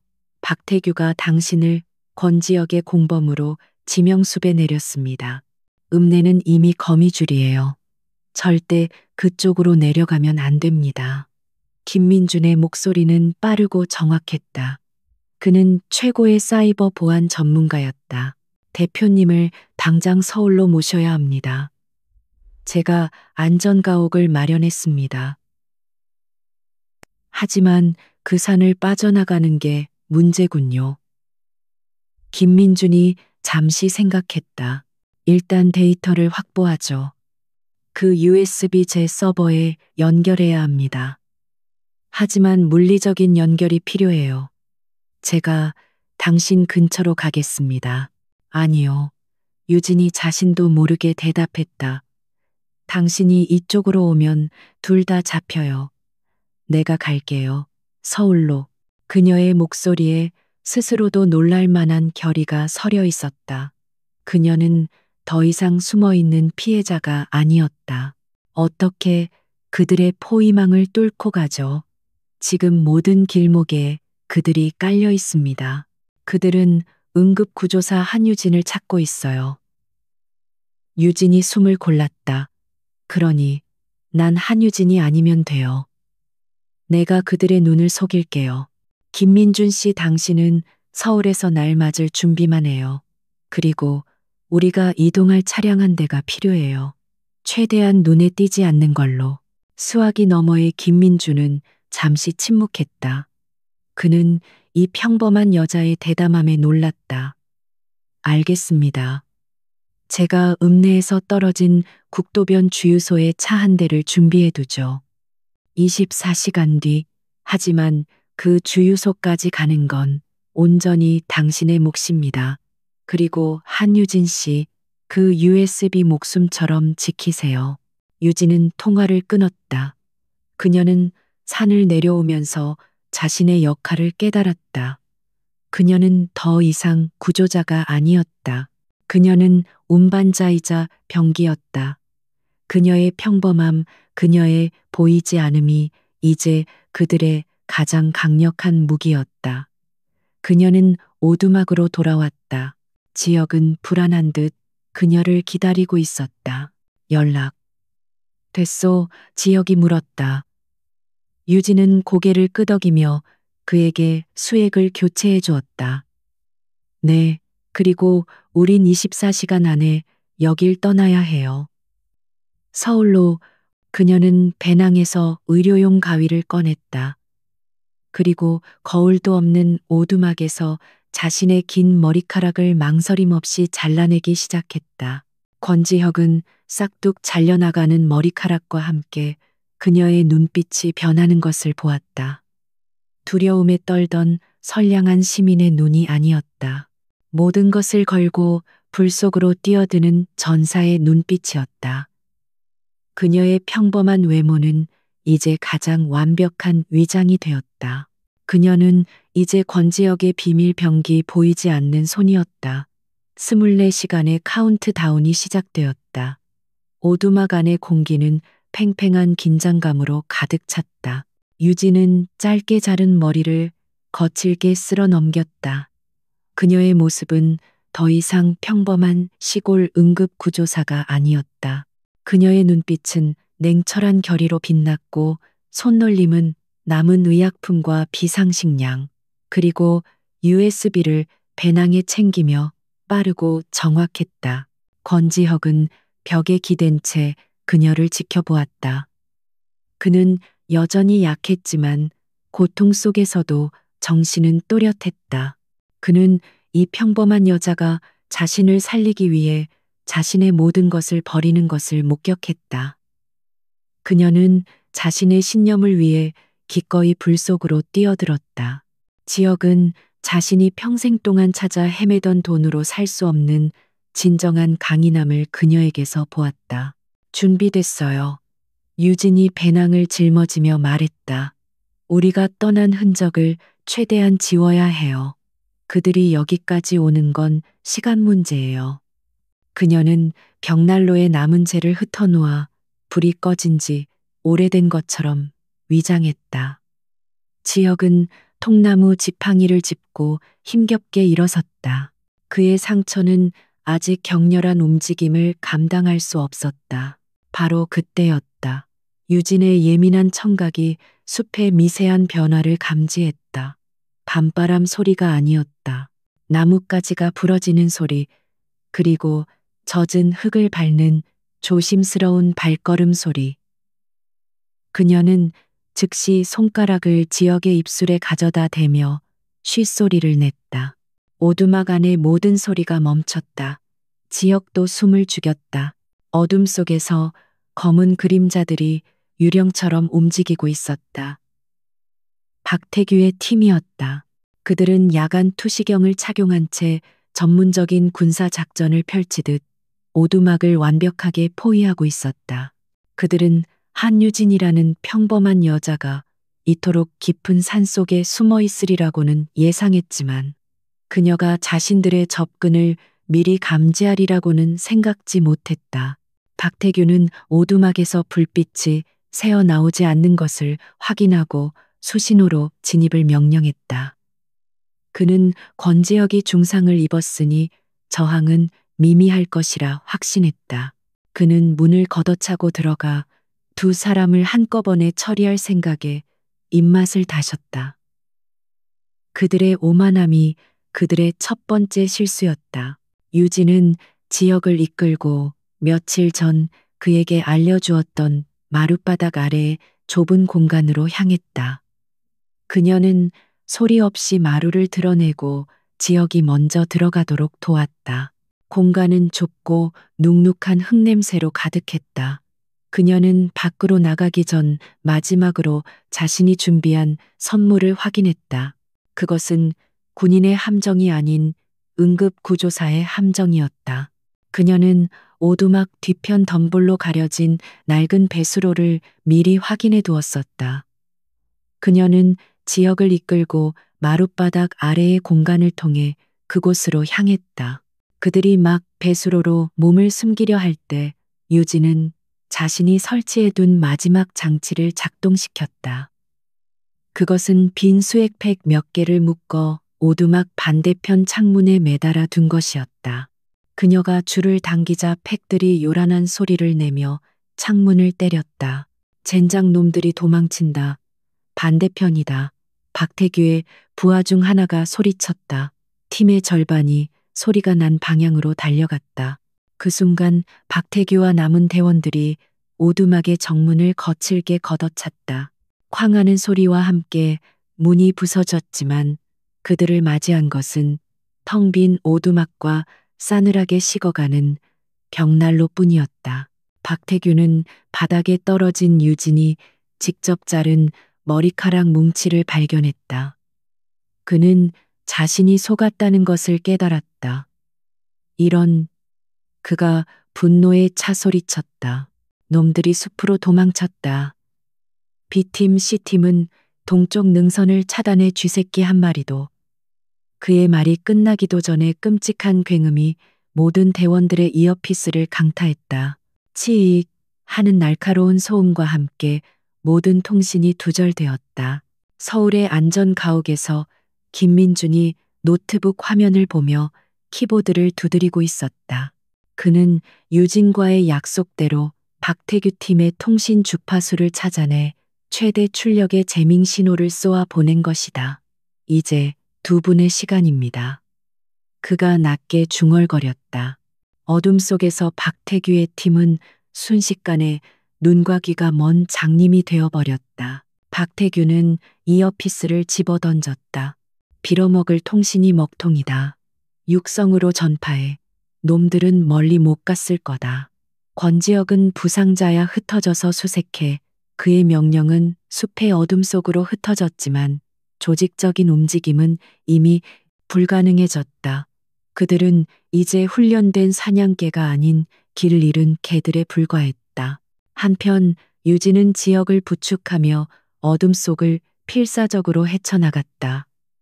지역은 상처의 고통과 탈진으로 인해 거의 쓰러지기 직전이었다. 그의 거친 숨소리가 유진의 귓가를 때렸다. 나 때문에 늦어. 날 버리고 가. 그가 속삭였다. 유진은 그를 거의 끌다시피 하며 걸음을 재촉했다. 말했잖아요. 난 환자 포기 안 한다고. 유진이 이를 악물고 말했다. 그녀는 응급구조사로서 단련된 체력과 이산의 지형에 대한 본능적인 지식으로 움직였다. 그녀는 일부러 얕은 개울을 골라 걸었다. 흐르는 물이 그들의 냄새와 흔적을 지워줄 것이었다. 뒤편에서 혼란에 빠진 추격자들의 고함 소리가 희미하게 들려왔다. 유진은 지역의 총상 부위를 확인했다. 격렬한 움직임에 다시 피가 배어 나오기 시작했다. 그녀는 그를 멈춰 세우고 배낭에서 압박 붕대를 꺼내 상처를 다시 감았다. 조금만 더 가면 돼요. 이 개울이 국도 근처에 작은 저수지로 이어져요. 할아버지가 낚시하던 곳이에요. 그녀의 목소리는 떨렸지만 무너지지 않았다. 지역은 자신을 이끄는 이 작은 여성의 강인함에 경탄했다. 그녀는 공포에 질려 있었지만 그 공포가 그녀의 행동을 지배하도록 내버려 두지 않았다. 그녀는 위기 상황에서 어떻게 행동해야 하는지 본능적으로 알고 있었다. 그녀의 침착함, 지형에 대한 지식, 그리고 김민준의 원격 지원이 완벽한 합작품을 만들어냈다. 1시간쯤 지났을까 그들은 마침내 숲을 벗어나 작은 저수지둑에 도착했다. 멀리 가로등 불빛이 희미하게 보였다. 그들은 박태규의 포위망에서 벗어난 것이다. 지역은 그대로 두게 주저앉았다. 그는 살아남았다. 아니, 한유진이 그를 살려냈다. 그는 자신의 목숨을 빚진 이 여자를 물끄러미 바라보았다. 이제 어떡할 거지? 그가 물었다. 유진은 숨을 고르며 멀리 국도를 바라보았다. 24시간의 유예 시간 중 겨우 몇 시간이 지났을 뿐이었다. 그들은 서울로 가야 했다. 김민준 씨가 주유소에 차를 준비해 둔다고 했어요. 하지만 저기까지 가는 것도 일이에요. 우리의 평범한 모습이 필요하죠. 그녀는 배낭에서 다른 옷가지를 꺼냈다. 읍내에서 빠져나올 때 미처 챙기지 못했던 가장 눈에 띄지 않는 평범한 옷이었다. 그녀는 지역에게도 낡은 점퍼를 건넸다. 우리는 그냥 새벽에 저수지로 낚시하러 온 사람들처럼 보여야 해요. 그녀의 위장은 계속되고 있었다. 같은 시각 버려진 오두막에서 박태규는 부서진 문짝을 발로 찼다. 그는 통신이 복구되기를 기다리며 바닥에 떨어진 빈 항생제 바이아를 집어들었다. 한유진, 그는 이 이름을 뇌리에 새겼다. 평범한 시골 간호사라고 생각했던 여자가 자신의 완벽한 작전을 망쳐놓았다. 찾아내. 반드시 찾아내. 그의 목소리는 어둠보다 더 차갑게 숲속을 울렸다. 새벽의 차가운 공기를 가르며 낡은 트럭 한 대가 국도를 달리고 있었다. 유진과 지혁은 김민준이 준비해둔 차량의 화물칸에 몸을 숨기고 있었다. 저수지에서 주유소까지 오는 길은 그 자체로 또 하나의 사선이었다. 그들은 낚시꾼으로 위장했지만 그들을 스쳐 지나가는 모든 차량이 박태규의 부하들처럼 느껴졌다. 김민주는 그들을 직접 만나지 않았다. 그는 철저히 자신의 존재를 숨긴 채 원격으로 그들을 지원했다. 서울로 향하는 내내 지역은 고통을 참으며 침묵했다. 그의 상처는 여전히 그를 괴롭혔지만 그의 정신은 강철처럼 날카로워지고 있었다. 그는 유진을 바라보았다. 짧게 자른 머리, 화장기 없는 얼굴, 그리고 모든 것을 빨아들일 듯한 깊은 눈. 그녀는 더 이상 그가 처음 만났던 평범한 응급구조사가 아니었다. 그녀는 이 거대한 폭풍의 눈 한가운데로 스스로 걸어 들어온 전사였다. 그들이 도착한 곳은 서울 외곽의 눈에 띄지 않는 한 오피스텔이었다. 김민준이 마련한 안전가옥이었다. 지문인식 잠금 장치를 해제하고 안으로 들어서자 김민준이 그들을 맞이했다. 그는 30대 초반으로 보였지만 나이보다 훨씬 노련하고 침착한 인상이었다. 그는 지역의 상태를 보자마자 유진에게 고개를 숙였다. 대표님을 살려주셔서 감사합니다. 한유진 씨. 상황은 지역이 소파에 몸을 기대며 물었다. 그는 고통에도 불구하고 즉시 본론으로 들어갔다. 김민주는 노트북을 켰다. 화면에는 제네시스 인베스트먼트 본사 건물의 보안 피드가 떠 있었다. 최악입니다. 박태규가 대표님의 모든 접근 권한을 차단하고 내부 보안팀을 전부 교체했습니다. 그들은 지금 서버실을 물리적으로 장악하고 대표님의 유산을 찾으려 하고 있습니다. 지역의 유산이란 그가 심어둔 데드맨 스위치를 의미했다. 그것은 단순한 데이터 유출 장치가 아니었다. 만약 지역이 정해진 시간 안에 메인 서버의 특정 보안 프로토콜에 접속하여 자신의 생존을 인증하지 않으면 모든 자료는 암호화된 상태로 언론사와 검찰 그리고 해외 제3자 기관으로 자동 전송되게 설정되어 있었다. 문제는 그 자료를 해독할 암호화 키 역시 지역이 직접 접속해야만 활성화된다는 것이었다. 그들이 서버를 먼저 찾아낸다면 모든 게 끝이야. 지역이 말했다. 박태규는 데이터를 파괴하려 할 게 분명해. 그 전에 우리가 먼저 접속해야 하네. 데드맨 스위치를 활성화하고 데이터의 소유권을 다시 가져와야 해. 김민준이 고개를 저었다. 불가능합니다. 대표님의 생체 인식 정보는 모두 차단됐습니다. 제 해킹 권한으로도 로컬 서버의 방화벽을 뚫을 수 없습니다. 물리적인 접근이 필요합니다. 방 안에는 무거운 침묵이 흘렀다. 지역은 부상으로 움직일 수 없었고 김민주는 이미 얼굴이 알려진 권지역의 최측근이었다. 그들이 본사 건물에 접근하는 것은 자살행위였다. 그때 조용히 그들의 대화를 듣고 있던 유진이 입을 열었다. 내가 가겠어요. 두 남자의 시선이 그녀에게 동시에 쏠렸다. 한유진 씨 지금 무슨? 김민준이 당황해서 말했다. 유진은 침착했다. 박태규 팀은 나를 지평령에 숨어있는 공범으로 찾고 있어요. 그들은 내가 감히 서울 그것도 그들의 본거지인 여의도에 나타나리라고는 상상도 못할 거예요.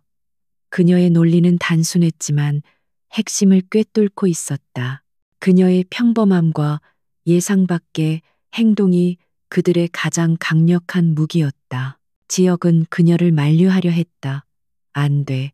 그곳은 지옥이야. 당신이 감당할 수 있는. 유진이 그의 말을 잘랐다. 내가 감당할 수 있는지 없는지는 중요하지 않아요. 지금 나 말고는 할 사람이 없잖아요. 난 이미 내 병원에서 약을 훔쳤고 내 집을 버렸어요. 여기서 멈출 수는 없어요. 방법을 알려줘요. 김민주는 잠시 유진을 바라보다가 결심한 듯 노트북을 돌렸다. 좋습니다. 하지만 이건 목숨을 건 도박입니다. 그는 본사 건물의 도면을 띄웠다. 제네시스 인베스트먼트는 건물 30층부터 35층까지 사용합니다. 메인 서버는 32층 보안 구역 안에 있습니다. 문제는 그곳은 최고 등급의 보안 구역이라는 겁니다. 그는 청소 용역 업체의 유니폼과 출입증 사진을 보여주었다. 하지만 유일한 구멍이 있습니다. 야간 청소팀. 그들은 제한된 구역만 청소하지만 우리가 그들의 출입증 하나를 복제했습니다. 이 카드로 32층 복도까지는 접근할 수 있습니다. 하지만 서버실 입구는 대표님의 홍채 인식이나 박태규의 마스터키가 필요합니다. 서버실에 들어갈 필요는 없어. 지역이 끼어들었다. 김민준 자네가 예전에 설치해둔 비상포트 기억하나? 32층 환기구 근처 벽 패널 뒤에 숨겨둔 거. 김민준의 눈이 빛났다. 아, 비상 점검용 랜 포트 맞습니다. 그걸 이용하면 계획은 순식간에 세워졌다. 유진은 야간 청소부로 위장해 32층으로 잠입한다. 그녀의 임무는 환기구 근처에 숨겨진 포트에 김민준이 개조한 소형 접속 장치를 연결하는 것. 그것만 성공하면 김민준이 원격으로 서버에 접속해 데드맨 스위치를 활성화하고 모든 통제권을 되찾을 수 있었다. 유진은 그들의 계획을 의사가 수술 계획을 듣는 것처럼 침착하게 암기했다. 그날 밤 여의도의 심장부 제네시스 인베스트먼트 빌딩은 거대한 강철의 탑처럼 서 있었다. 유진은 낡은 청소 카트를 밀며 직원용 엘리베이터에 올랐다. 그녀의 심장은 미친 듯이 뛰었지만 그녀의 표정은 지루한 야간 근무에 나선 청소부의 그것처럼 무표정했다. 그녀는 응급실에서 수없이 겪었던 생사의 순간들을 떠올렸다. 이것도 그저 또 하나의 응급 상황일 뿐이라고 스스로를 다독였다. 32층 복도는 서늘한 정적에 잠겨 있었다. 박태규가 배치한 새로운 보안 요원들이 복도 끝에서 잡담을 나누고 있었다. 유진은 일부러 그들의 눈에 띄게 바닥을 닦는 신용을 했다. 그녀의 평범함은 완벽한 보호색이었다. 그녀는 천천히 카트를 밀며 김민준이 알려준 환기구 근처로 접근했다. 지금 왼쪽 세 번째 패널, 그 뒤야. 귓속에 초소형 수신기를 통해 김민준의 목소리가 들려왔다. 유진은 청소 도구를 꺼내는 척하며 패널을 열었다. 복잡한 전선들 사이로 작은 랜 포트가 보였다. 그녀는 주머니에서 접속 장치를 꺼냈. 그녀의 손은 조금도 떨리지 않았다.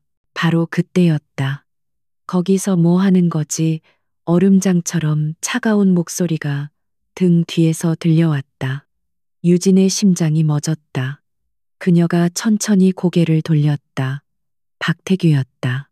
그는 예기치 못한 야근이라도 하는 듯 사복 차림으로 그녀를 노려보고 있었다. 그의 눈은 그녀의 청소부 유니폼이 아닌 그녀의 눈을 꿰뚫어 보고 있었다. 박태규는 지평령의 그 평범한 응급구조사를 기억해내지 못했다. 짧은 머리 안경, 그리고 지친 표정의 청소부. 그는 그저 자신의 구역에서 수상한 행동을 하는 직원을 발견했을 뿐이었다.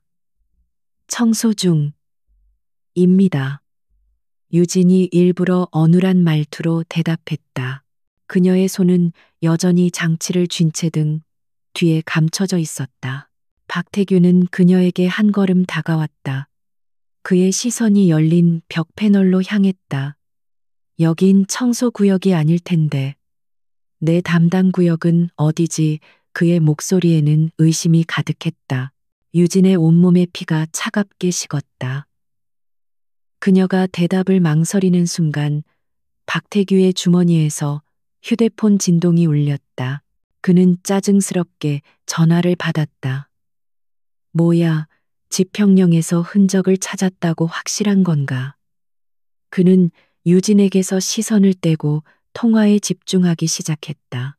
당장 그쪽으로 가지. 멍청하게 놓치지 마. 그는 전화를 끊으며 유진을 향해 손가락질했다. 당신 심할서 쓸 준비해. 당장 여기서 꺼져. 박태규는 바쁜 걸음으로 엘리베이터 홀로 사라졌다. 유진은 그 자리에 몇 초간 얼어붙어 있다가 재빨리 장치를 포트에 연결했다. 딸깍하는 작은 소리와 함께 연결이 완료되었다. 연결됐어요. 그녀가 속삭였다. 됐어, 유진 씨, 이제 나와요. 당장 김민준의 다급한 목소리가 들려왔다.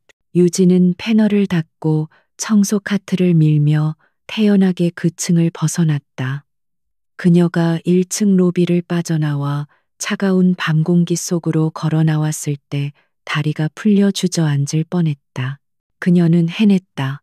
지옥의 심장부에서 괴물의 눈앞에서 그녀는 이제 단순한 조력자가 아니었다. 그녀는 이 전쟁의 핵심 플레이어가 되어 있었다.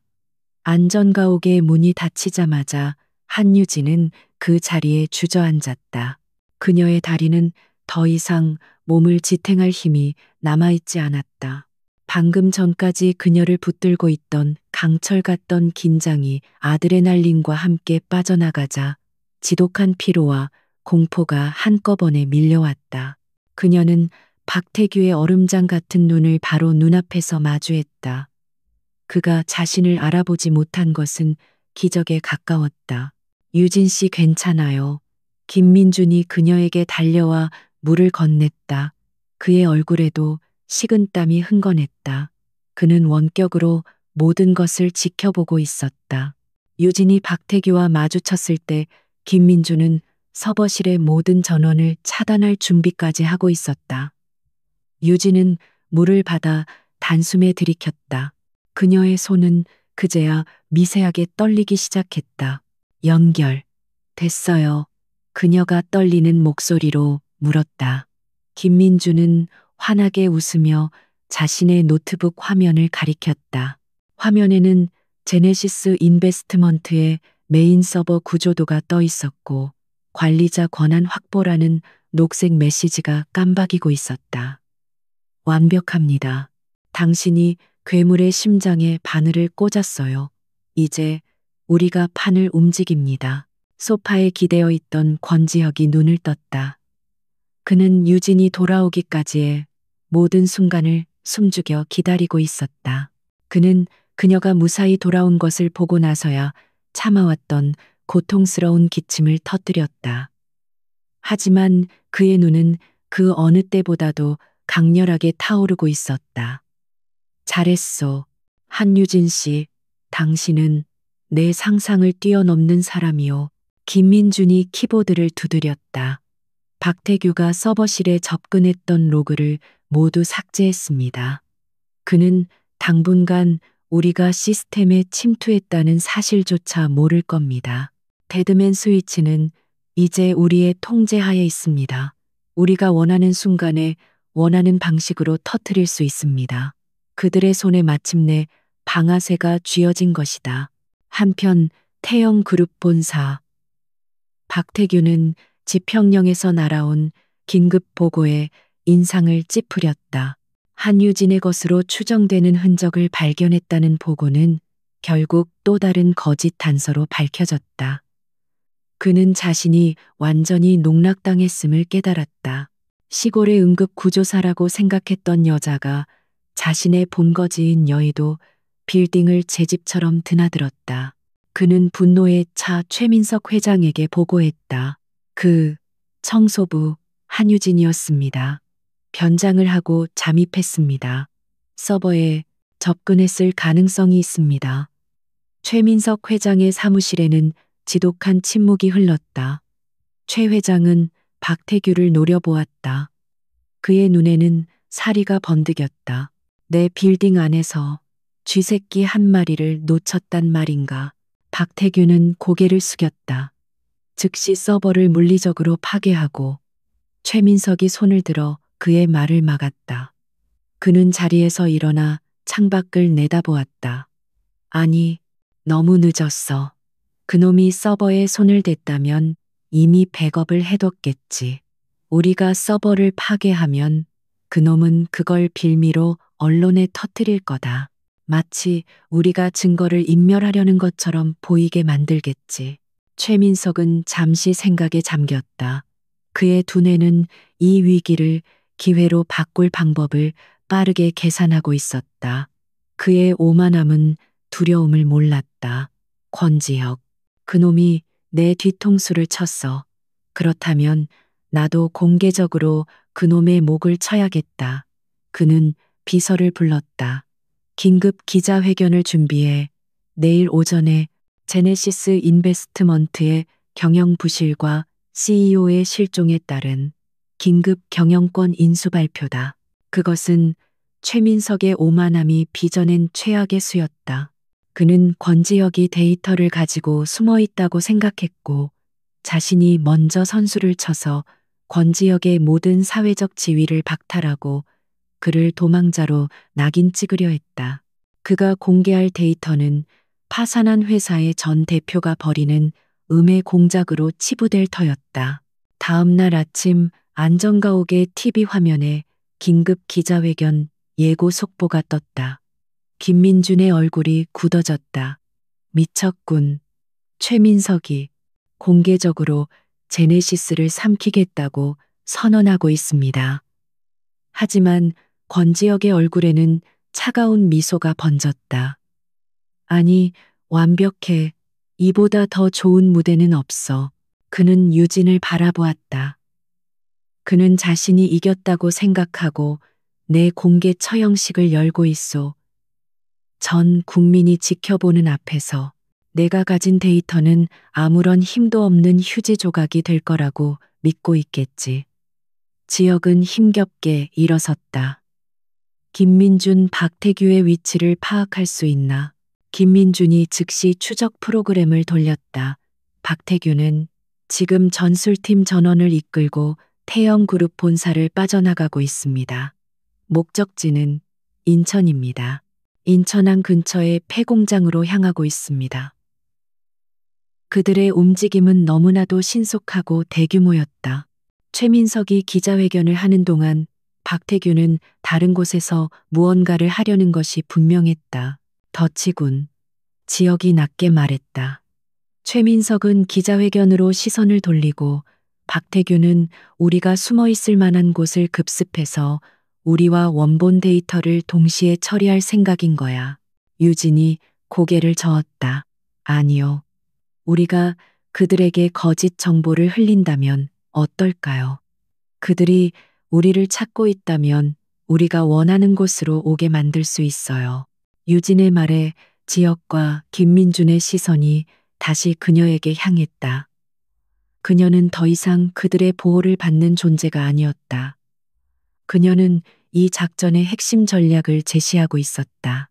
박태규는 지금 지평령과 여의도에서 나에게 2번이나 당했어요.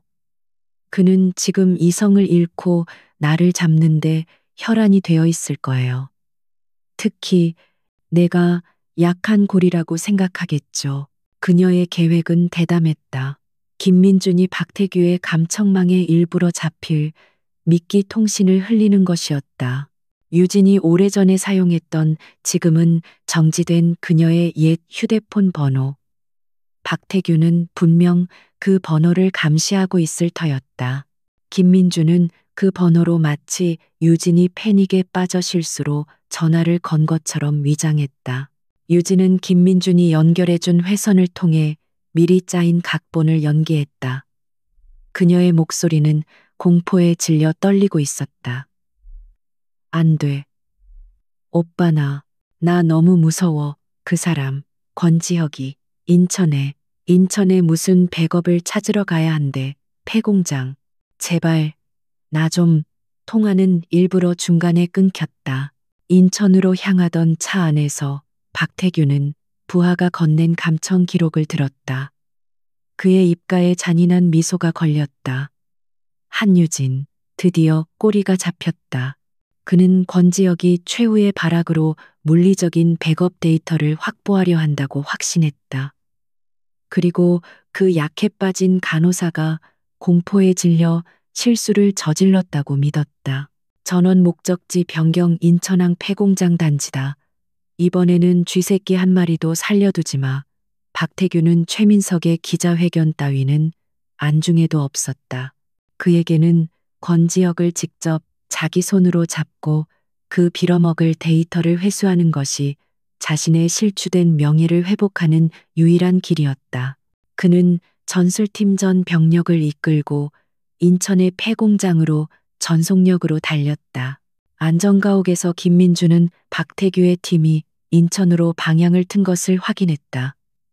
미끼를 물었습니다. 유진은 숨을 골랐다. 그녀의 연기는 완벽했다. 지혁은 TV 화면을 가리켰다. 기자회견장에 최민석 회장이 모습을 드러내고 있었다. 수많은 카메라 플래시가 터졌다. 이제 무대가 준비됐군. 지혁이 말했다. 박태규는 인천의 텅 빈 공장에서 유령을 쫓고 있을 거요. 최민석은 수많은 기자들 앞에서 자신의 승리를 선언하겠지. 그는 김민준에게 고개를 끄덕였다. 데이터 전송 준비해.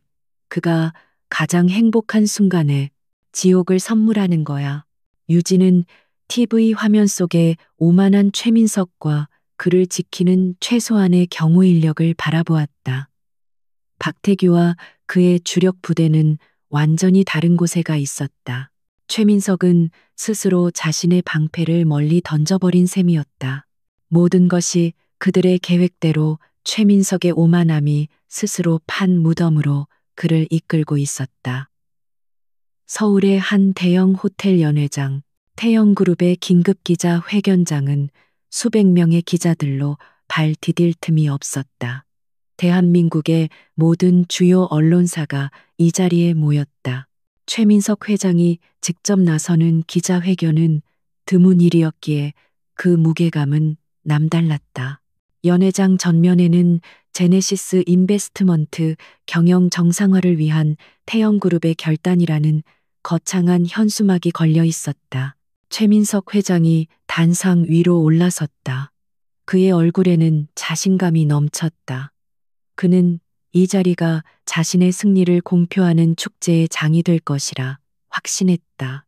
어젯밤 박태규가 한유진이라는 여자의 꼬리를 잡았다는 보고를 받았기에 권지혁과 그가 가진 데이터 원본은 지금쯤 인천의 폐공장에서 재가되고 있을 터였다. 그는 완벽하게 승리했다고 믿었다. 존경하는 언론인 여러분, 그가 마이크를 잡고 짐짓 엄숙한 목소리로 입을 열었다. 오늘 저는 무거운 마음으로 이 자리에 섰습니다. 제네시스 인베스트먼트의 권지혁 대표가 장기간의 경영 공백과 도덕적 해이로 인해 시장에 막대한 혼란을 야기하고 있습니다. 그의 연기는 완벽했다. 그는 권지혁을 파렴치한 도망자로 만들고 있었다. 그는 제네시스의 주가가 폭락하고 있음을 지적하며 태영그룹이 시장의 안정을 위해 제네시스 인베스트먼트의 경영권을 인수하기로 결정했다고 발표했다. 그것은 약탈에 대한 가장 교묘한 변명이었다. 기자들은 쉴 새 없이 카메라 셔터를 눌러댔다. 최민석은 자신의 오만한 선언이 모든 뉴스의 헤드라인을 장식할 것임을 의심치 않았다. 같은 시각 서울 외곽의 안전가옥, 권지혁과 한유진은 TV 화면 속에 최민석을 싸늘하게 지켜보고 있었다. 김민주는 노트북 앞에 앉아 손가락을 풀고 있었다. 모든 준비가 끝났습니다. 대표님. 지혁은 고개를 끄덕였다. 그의 눈은 TV 속의 원수를 꿰뚫을 듯이 불타고 있었다. 그가 가장 높은 곳에 올랐을 때 추락시키는 거야. 지금 보내. 김민준이 엔터키를 눌렀다. 그 순간 암호화되어 있던 거대한 데이터의 급류가 터져나갔다. 데드맨 스위치는 단순한 폭로가 아니었다. 그것은 정밀하게 분류된 증거 패키지였다. 검찰청 금융범죄수사팀의 공식 이메일로 최민석의 비자금 장부와 횡령 내역이 전송되었다. 그리고 모든 언론사의 편집국 이메일로 기자회견장에서 한창 열변을 토하던 최민석의 말이 끊겼다. 연회장 곳곳에서 동시에 울리기 시작한 휴대폰 알림음 때문이었다. 처음에는 몇몇 기자들이었지만 곧 전염병처럼 모든 기자의 휴대폰과 노트북이 동시에 울렸다. 그들은 방금 도착한 이메일의 제목을 확인하고 경악을 금치 못했다. 긴급 특종 태영그룹 최민석 회장 권지혁 대표 살인교사 육성 파일 및 비자금 장부 전문 정적이 흘렀다. 최민석은 이 갑작스러운 분위기 변화를 감지하지 못했다. 여러분 조용히 제 말을. 바로 그때 한 젊은 기자가 벌떡 일어섰다. 그는 감히 최민석의 말을 자르며 휴대폰을 치켜들었다. 최 회장님 방금 제보가 들어왔습니다. 권지혁을 지평령에서 처리해. 이건 회장님 목소리가 맞습니까? 연 회장이 폭발했다. 그 기자의 외침과 동시에 모든 기자들이 이메일의 첨부 파일을 열어보았다. 그것은 권지혁이 박태규를 배신자로 만들기 위해 교묘하게 편집한 것이 아닌 최민석이 박태규에게 직접 살인을 지시하는 원본 음성 파일이었다. 그뿐만이 아니었다. 수조 원대에 이르는 비자금 흐름도 정관계 인사들에게 뿌려진 뇌물 목록까지. 최민석의 얼굴이 하얗게 질렸다. 거짓이요. 조작된 음해입니다. 그가 마이크에 대고 고함쳤다. 하지만 이미 늦었다. 기자들은 무대 위로 몰려들기 시작했다. 이 장부도 조작입니까? 당신의 아들 이름으로 된 페이퍼 컴퍼니는 어떻게 설명하시겠습니까? 살인교사 혐의에 대해 말씀해 주십시오. 보안 요원들이 최민석을 감싸고 탈출로를 확보하려 했지만 성난 기자들의 파도에 막혔다. 카메라 플래시가 이제는 축하가 아닌 심판의 빛이 되어 그를 난타했다. 바로 그때 연 회장의 뒷문이 열리며 검찰 수사관들이 들이닥쳤다. 최민석 씨 살인교사 및 특정경제범죄 가중처벌법 위반 혐의로 긴급 체포합니다. 최민석은 무대 위에서 그대로 무너졌다. 같은 시각 인천항의 폐공장. 박태규와 그의 전술팀은 텅 빈 공장 안을 수색하고 있었다. 그들은 1시간 넘게 유령을 쫓고 있었다.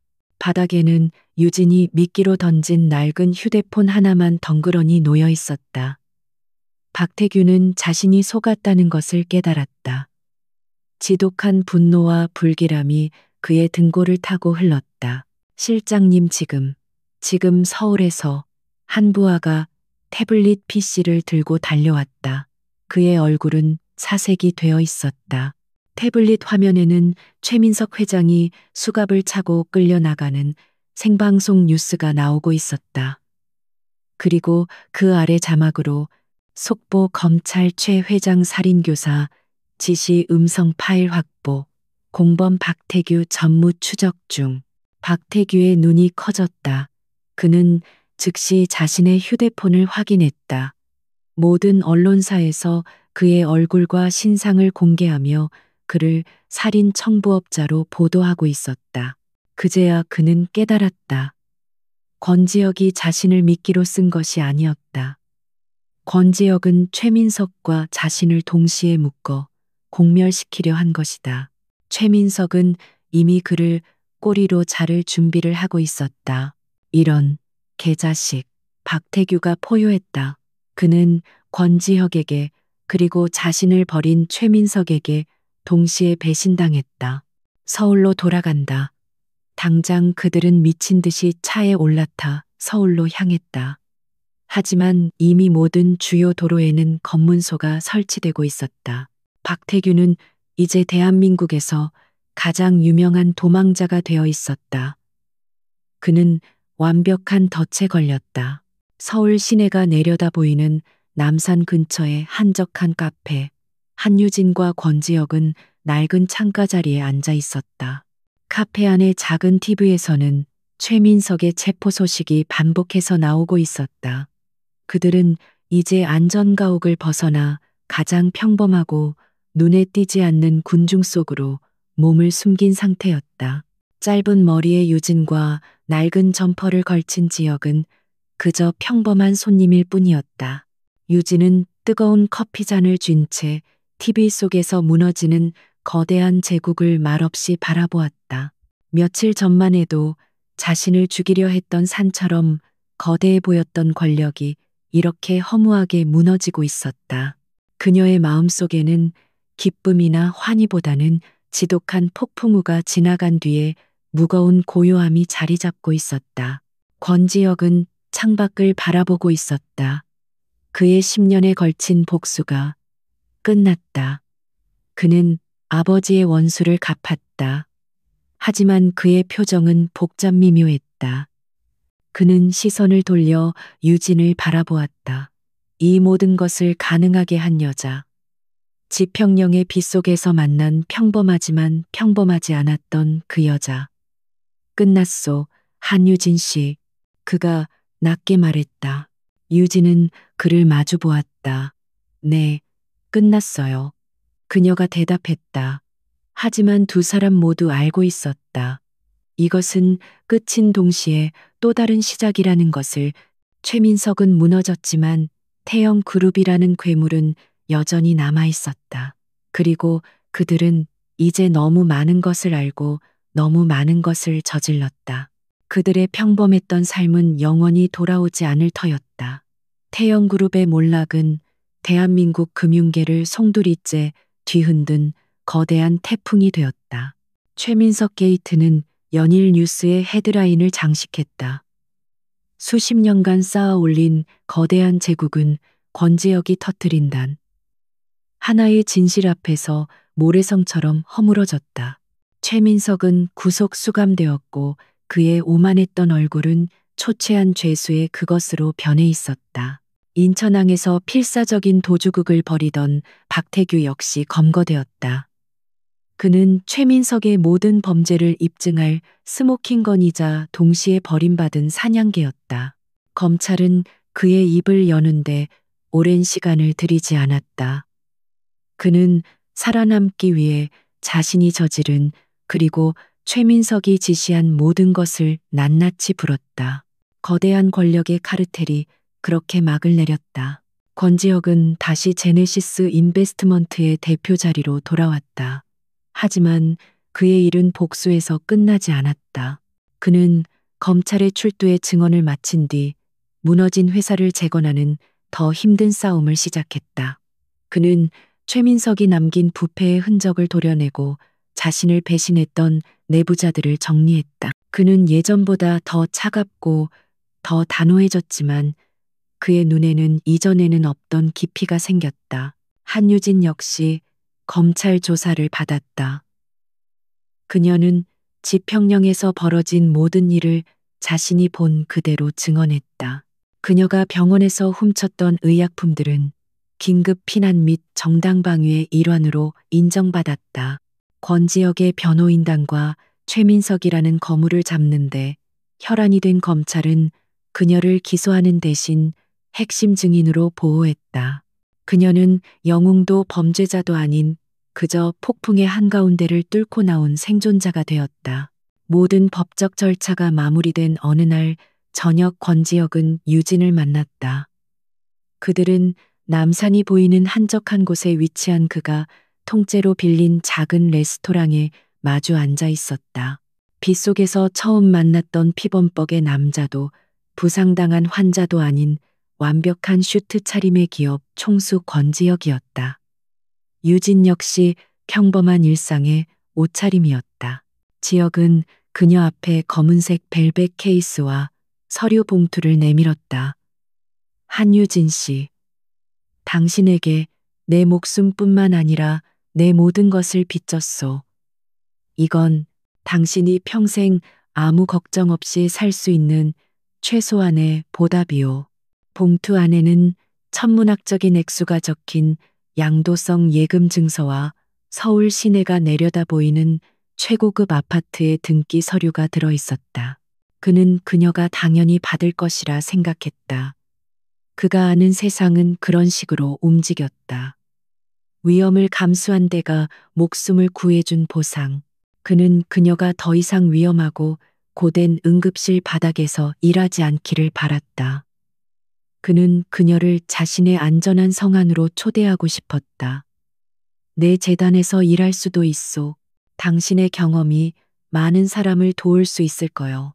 유진은 그 서류들을 바라보았다. 그녀의 눈은 조금도 흔들리지 않았다.